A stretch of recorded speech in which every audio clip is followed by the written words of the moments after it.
Palavra da Verdade, com Hernandes Dias Lopes. Eu convido já você para abrir sua Bíblia comigo, por gentileza, no livro de Josué, no capítulo 1. E nós faremos a leitura dos versos 1 ao verso 9. Josué, capítulo 1, versos de 1 a 9. Está escrito o seguinte: Sucedeu depois da morte de Moisés, servo do Senhor, que este falou a Josué, filho de Num, servidor de Moisés, dizendo: Moisés, meu servo, é morto. Dispõe-te agora, passa este Jordão, tu e todo este povo, à terra que eu dou aos filhos de Israel. Todo lugar que pisar a planta do vosso pé, vou-lo tenho dado, como eu prometi a Moisés. Desde o deserto e o Líbano até o grande rio, o rio Eufrates, toda a terra dos heteus, e até o mar grande, o mar Mediterrâneo, para o poente do sol, será o vosso termo. Ninguém te poderá resistir todos os dias da tua vida. Como fui com Moisés, assim serei contigo. Não te deixarei, nem te desampararei. Sê forte e corajoso, porque tu farás este povo herdar a terra que sob juramento prometi dar a seus pais. Tão somente sê forte e muito corajoso, para teres o cuidado de fazer segundo toda a lei que meu servo Moisés te ordenou. Dela não te desvies, nem para a direita, nem para a esquerda, para que sejas bem-sucedido por onde quer que andares. Não cesses de falar deste livro da lei. Antes medita nele dia e noite, para que tenhas cuidado de fazer segundo tudo quanto nele está escrito. Então farás prosperar o teu caminho e serás bem-sucedido. Não te mandei eu? Sê forte e corajoso. Não temas, nem te espantes, porque o Senhor teu Deus é contigo, por onde quer que andares. O nosso tema nesta noite é: agora é com você. Agora é com você. Deus disse a Abraão para sair da sua terra, da Mesopotâmia, terra idólatra, para ir para um lugar que ele ainda não conhecia. E Deus prometeu fazer dele uma grande bênção e por meio dele abençoar todas as nações da terra. Prometeu uma terra para ele. Lá em Gênesis 15, Deus aparece novamente para Abraão e disse: Abraão, a terra que eu vou dar para vocês, ela não vai ser possuída agora não. Vocês vão passar por algumas experiências primeiro. A sua descendência vai ficar escrava no Egito por 400 anos. E eu não vou dar a terra agora, porque a medida dos amorreus não chegou ainda. A hora que o cálice da minha ira transbordar sobre aquele povo, por aqueles povos que estão lá, vai ser a hora de tomar a terra. Mas por enquanto vocês vão ser escravos, 400 anos. E por intermédio do bisneto de Abraão, José, esta família vai para o Egito. 70 pessoas. Depois de 400 anos, saem de lá, por obra sobrenatural da providência divina. A Bíblia diz 600 mil homens, fora mulheres e crianças, em torno de 2 milhões de pessoas. Esta agora aqui não é mais uma família, é uma nação peregrina, recém-liberta da escravidão, cruza o deserto, atravessa o deserto inóspito, perigoso, cheio de tantos riscos, de tantos perigos, de tantas carências. 40 anos. Peregrinação amarga, difícil, porque o povo foi muito rebelde a Deus. E por causa da incredulidade, esses 2 milhões de pessoas aproximadamente, toda essa geração morreu no deserto. Exceto 2 pessoas, Josué e Caleb. É por isso que você tem um livro de Deuteronômio, que é uma repetição da lei. Repetição para quem?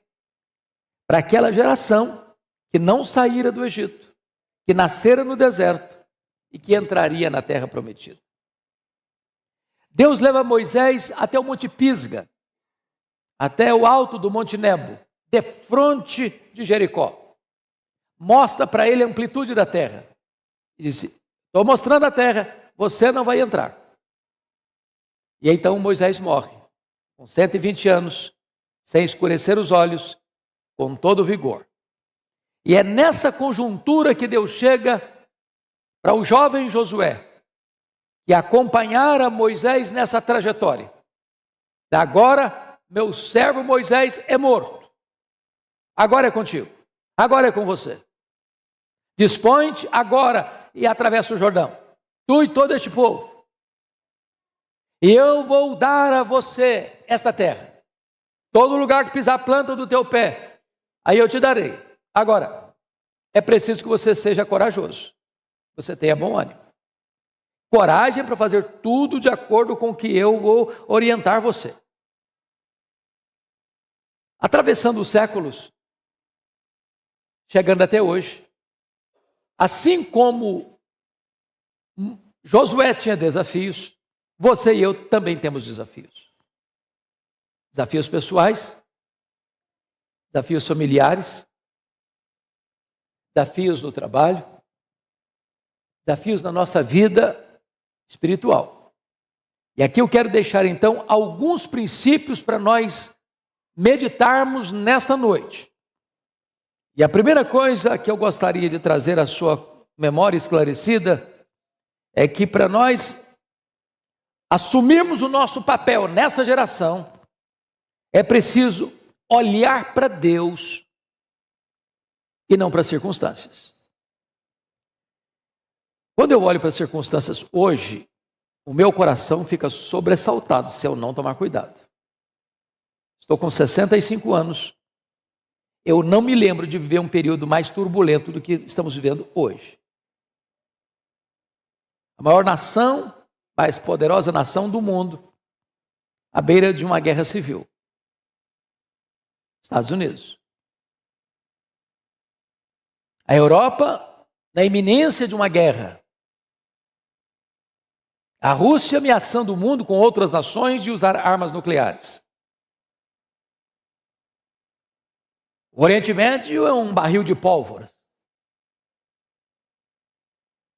Se não houvesse essa grande crise militar no mundo, há uma crise moral gravíssima. Assodadamente as pessoas estão mergulhadas numa grande crise. Para todo lado que você olha, a carranca da crise está aí. Mas Deus não chamou você para olhar as circunstâncias. Deus chamou você para olhar para Ele. Ele está no controle, Ele tem o controle de todas as coisas. Então eu gostaria que você observasse comigo algumas coisas. Tem hora que parece que a situação é irremediável. Quando diz que Moisés é morto, Moisés era não apenas um homem, era um ícone da sua geração. Ele era o líder, ele era o libertador, ele era o legislador, ele era o intercessor. E quando ele morre, há um vácuo de liderança, há um vazio de liderança. Não se encontrava, obviamente, nenhuma pessoa com o perfil de Moisés, com quem Deus falava face a face. O homem mais manso da terra, mas ao mesmo tempo de pulso forte. Um homem que é capaz de liderar 2 milhões de pessoas num deserto. Mas eu gostaria de dizer para você que Deus sepulta os líderes e a obra continua. Porque os nossos olhos não estão nos grandes líderes, os nossos olhos estão no Deus Todo-Poderoso. A obra de Deus vai avançar. A despeito das crises que porventura possam existir e nos atingir. Veja você que o fato de Moisés estar morto não abala o trono de Deus, não abala a agenda de Deus, não abala o propósito de Deus. O plano de Deus não é de forma nenhuma alterado em virtude disso. Então eu quero encorajar você a olhar para Deus. Porque foi pelo fato de os 10 espias incrédulos tirarem os olhos de Deus para colocá-los nas circunstâncias. Tem cidades fortes, tem gigantes, tem perigos. é que o povo morreu no deserto, por incredulidade. Foi porque Pedro olhou para a fúria das ondas, é que ele naufragou. Foi porque os soldados de Saul olharam para o tamanho de Golias, é que eles se acovardaram. Agora note isso. A nossa vitória não é resultado, irmãos, nem da nossa força, nem da nossa estratégia, nem da nossa experiência. A nossa vitória vem de Deus. Talvez você seja jovem, não interessa. A sua vida está nas mãos de Deus. Ele pode fazer da sua juventude alguma coisa extraordinária. Eu fico olhando para a história e vendo, por exemplo, que Alexandre o Grande já havia conquistado o mundo com 23 anos de idade. Eu fico olhando, por exemplo, Mozart, que já havia sido consagrado como grande gênio da música mundial na sua juventude. Eu fico olhando Colombo, que já tinha feito seus planos para entrar na Índia aos 28 anos de idade. Lutero iniciou a reforma com 38 anos de idade. Calvino, com 21 anos, já era conhecido como um intelectual da França e um homem que era uma referência da teologia em toda a Europa. Joana d'Arc fez todos os seus trabalhos e terminou sua missão na fogueira com 19 anos de idade. Billy Graham, aos 40 anos, pregava para o mundo inteiro. Então não é a sua idade, não é a sua experiência, é Deus. Tira os olhos das circunstâncias e olhe para Deus. Agora veja você no verso 2. Moisés, meu servo, é morto, dispõe-te agora. Em outras palavras, a nova geração precisa assumir o seu papel. Os líderes de cabelinhos brancos, os mourões, estão sendo levados e serão levados. Nós estamos numa corrida de revezamento. É preciso que os jovens peguem o bastão. É preciso que a nova geração chame para si a responsabilidade. Agora é comigo, agora é com você, agora é com você, agora é conosco.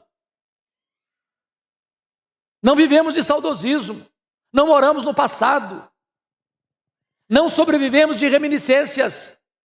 O papel agora é conosco, agora é com você. Eu fico olhando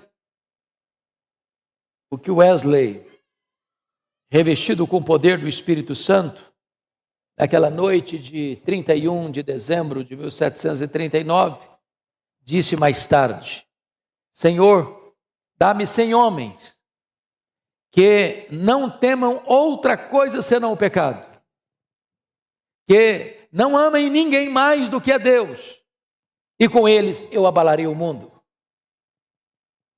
Ou o que disse o nosso missionário pioneiro, Ashbel Green Simonton, que aos 34 anos de idade estava morrendo em São Paulo. E a sua irmã debruçou sobre o seu corpo ainda moribundo, no apagar das luzes da sua vida, preocupado com os destinos da igreja, perguntou: meu irmão, o que vai ser da igreja daqui para frente? E ele respondeu altivamente: Deus levantará os seus próprios instrumentos para continuar a sua obra. A nova geração precisa pegar o bastão, agora é com você.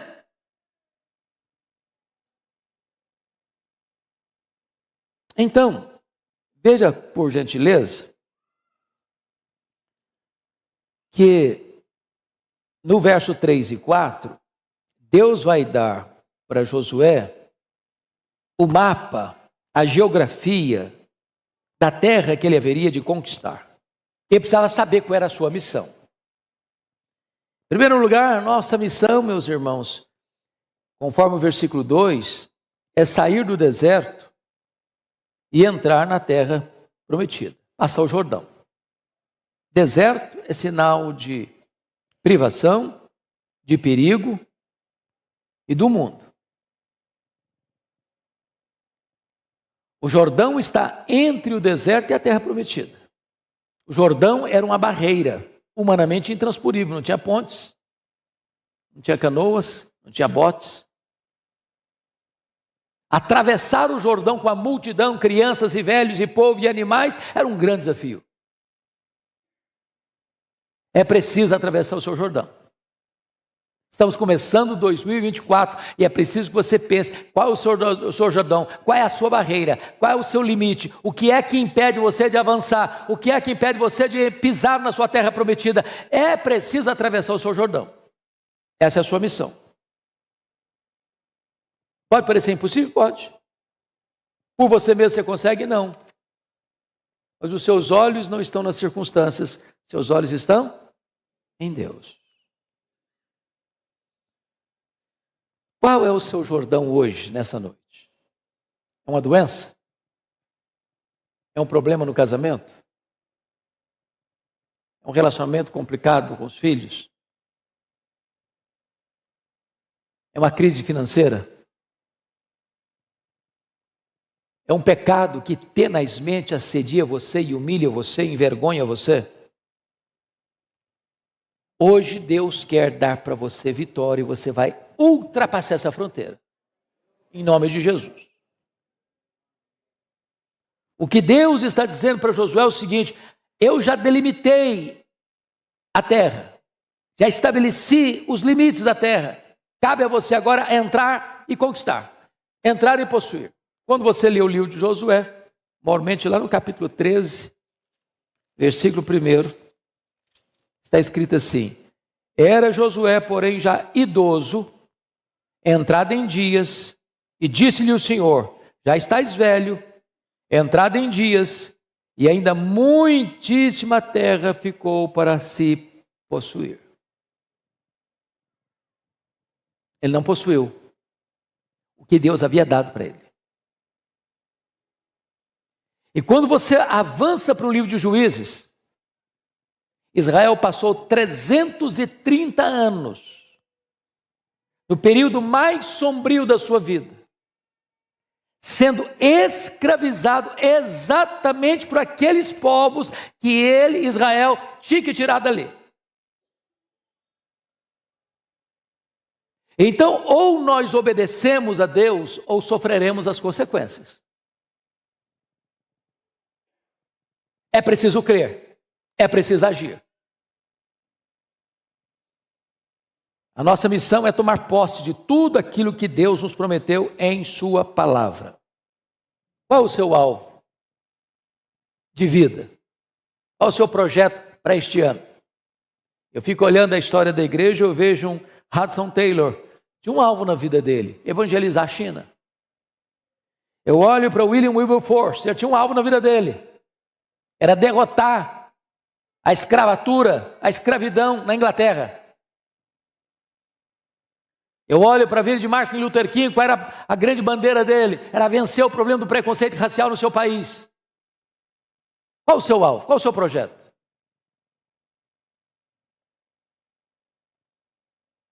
Precisamos andar dentro da vontade de Deus, não olhar para circunstâncias, olhar para Deus. Mas há uma segunda coisa nesse texto que eu gostaria de destacar. Agora é com você.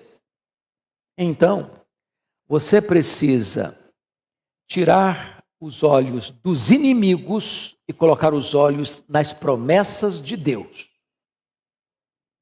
Você acredita que tem inimigos por aí? Visíveis e invisíveis? Então, dá uma olhadinha comigo no versículo 5. Vamos dar uma lida assim, bem eloquente, bem bonita, todos nós em conjunto. Versículo 5, todos juntos. Vamos? Ninguém te poderá resistir todos os dias da tua vida. Como fui com Moisés, assim serei contigo. Não te deixarei, nem te desampararei. Quem é que não vai poder resistir o Josué? Ninguém. Quem é ninguém? Ninguém. Pronto. Grande, pequeno, feio, bonito, poderoso, fraco. Não interessa. Ninguém. Então, a primeira coisa que eu preciso entender é que a nossa vitória vem de quê? Da nossa força? Da nossa capacidade? Da nossa inteligência? Da nossa estratégia? Da nossa família? Da nossa igreja? Da nossa denominação? De onde vem a nossa vitória? Vem de Deus. Vem de Deus. Quanto Deus pode? Tudo quanto Ele quer. É Deus quem está prometendo isso. Ninguém te poderá resistir todos os dias da tua vida. Há condições para isso? E nós vamos ver daqui a pouquinho que condições são essas. Segunda coisa que é muito importante definir: a nossa vitória está fincada na fidelidade de Deus. Assim como eu fui com Moisés, assim eu serei contigo. Moisés está morto, mas Deus está vivo. Moisés não lidera mais, mas quem lidera é Deus através de Moisés. E como Deus liderou através de Moisés, Deus continuará liderando através de Josué. Muda o obreiro, mas a obra é a mesma. A obra continua. A nossa vitória, em terceiro lugar, é garantida a nós pela presença de Deus. Assim como eu fui com Moisés, eu também serei contigo. Deus está conosco.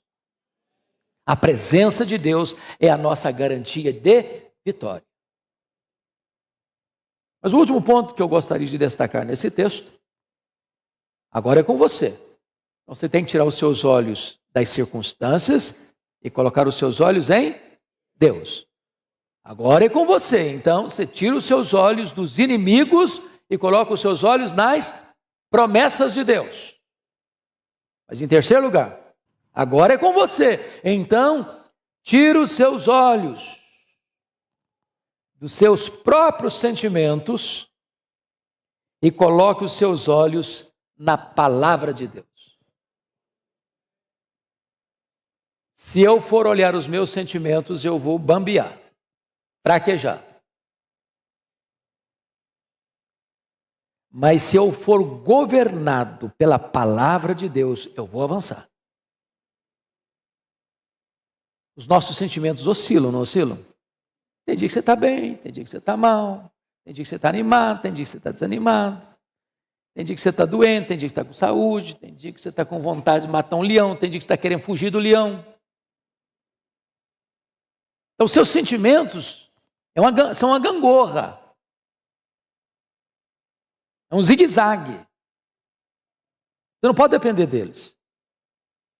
Então, note você que a partir do versículo 6 a 9, há uma ênfase no texto, que é a questão do ânimo. E você vai notar aí que Deus é contra o desânimo, porque num texto tão curto quanto esse, 3 vezes Deus fala para Josué. Versículo 6, ser forte e corajoso. Versículo de número 7. Então, somente ser forte e corajoso. Versículo 9. Não te mandei eu ser forte e corajoso. Eu acho isso impressionante. Porque Deus não desperdiça palavras. Quando Deus está hiper enfatizando, é porque Ele sabe que, não só o Josué, eu fico imaginando, ficar na pele do Josué. Hoje a gente substituiu um cara igual Moisés. Não é brincadeira. Você já imaginou isso? Não é brincadeira. O medo, a insegurança. Será que eu vou dar conta? Será que esse povo vai me respeitar? Será que eu vou ter pulso? A hora que explodiu uma rebelião, como explodiram tantas na liderança de Moisés, será que eu vou saber como é que eu vou agir? E Deus está tratando os sentimentos dele. Porque, irmãos, nada pode ser feito a não ser que você seja uma pessoa animada. O desânimo é contagioso. Uma pessoa desanimada é uma tragédia no grupo. Haja vista os 10 espias de Israel que insuflaram toda a nação. E Deus ficou tão irado com aqueles 10 espias que disse: agora a nação inteira vai morrer. Ninguém vai entrar, exceto os 2 espias que acreditaram. Quando eu olho a Bíblia, eu vejo que o nosso Deus, ele é contra o desânimo. Contra, porque quando você está desanimado, você não vai caminhar. Tem gente desanimada, sabia? Desanimada. Desanimada com a vida, desanimada com os estudos, desanimada com o trabalho, desanimada com a igreja, desanimada com a família, desanimada com tudo. Deixa eu dar 2 exemplos para vocês. Há pessoas que são desanimadas por causa, às vezes, de um problema físico. Você vê quando Jesus curou aquela mulher hemorrágica, tinha 12 anos lidando com um problema de saúde, e não melhorava, ia no médico, gastava dinheiro com consulta, com exames, e etc e tal, e nada resolvia. Aí quando ela ficou curada, sabe qual foi a primeira palavra de Jesus para ela? Filha, tenha de bom ânimo. Ué, mas ela está curada já. É que aquela mulher já estava com um cacuete de desanimada. Tem gente que já acostumou com o desânimo. Tem gente, meus irmãos, que precisa ser curado do desânimo antes até da cura física. Aquele paralítico foi levado pelos 4 amigos, telharam a casa, desceram o camarada, e quando chegou, Jesus disse assim para ele: tenha de bom ânimo. Antes de curá-lo, tenha de bom ânimo. Porque tem gente que, ainda que fique curado, ela vai continuar desanimada. Então Deus repete. Tem bom ânimo, ser corajoso, tem bom ânimo, ser corajoso. Avante, cara, levanta a cabeça. Aprume. É com você agora.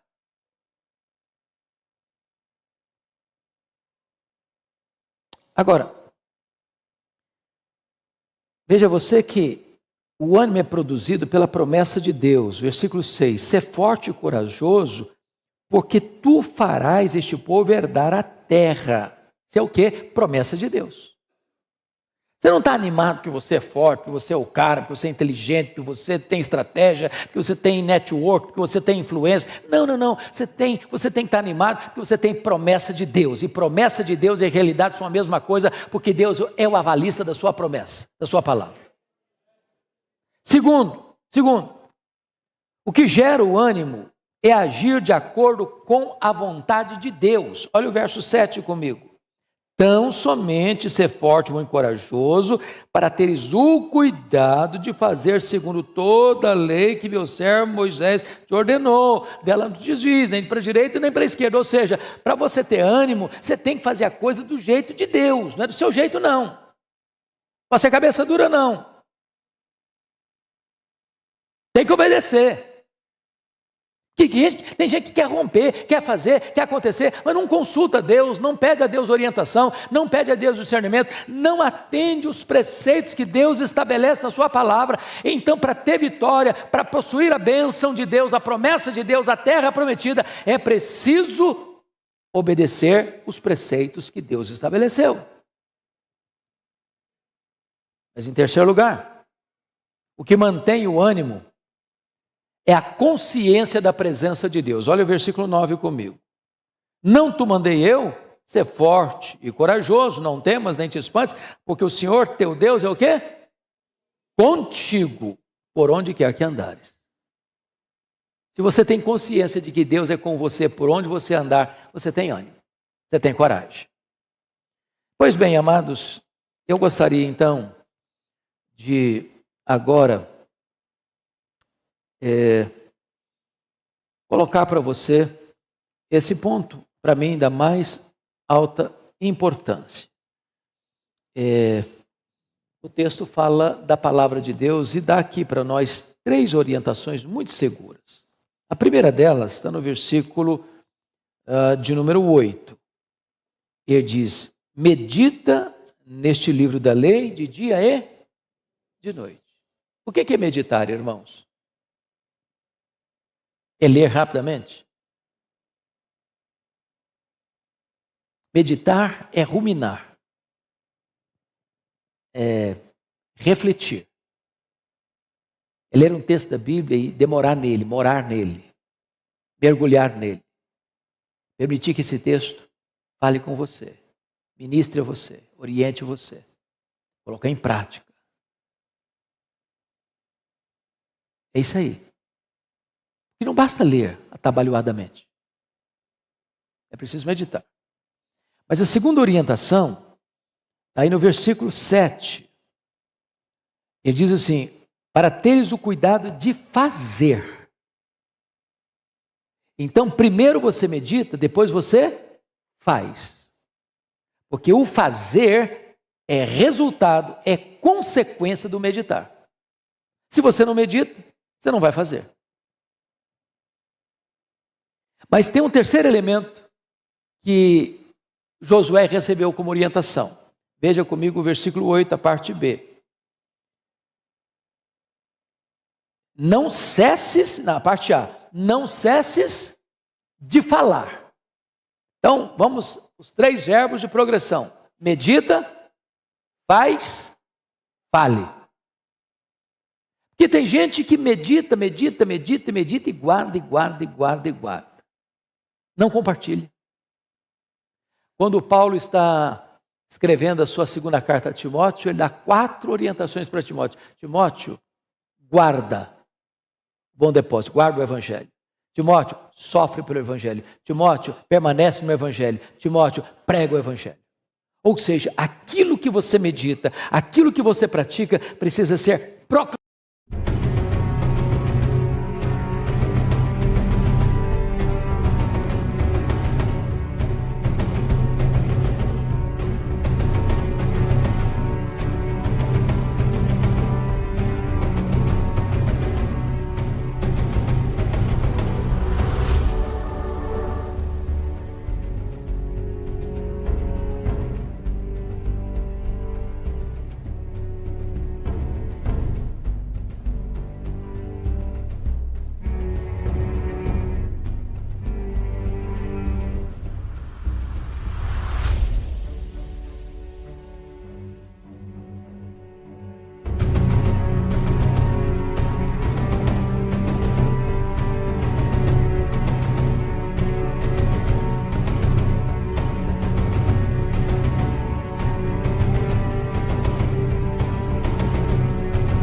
Proclamado, anunciado. A palavra de Deus precisa ser anunciada. Então, agora é com você. Agora é com você. E para você ultrapassar o seu Jordão e tomar posse da terra prometida, você precisa tirar os olhos das circunstâncias e colocar os seus olhos em Deus. Você precisa tirar os seus olhos dos inimigos e colocar os seus olhos nas promessas de Deus. Você precisa tirar os seus olhos dos seus sentimentos e colocar os seus olhos na palavra de Deus, para meditar nela, para praticá-la e para proclamá-la no poder do Espírito Santo. Que Deus os abençoe, meus amados. Amém.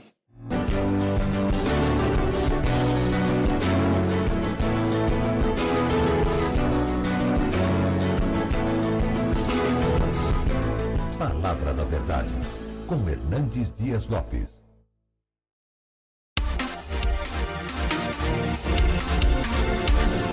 We'll be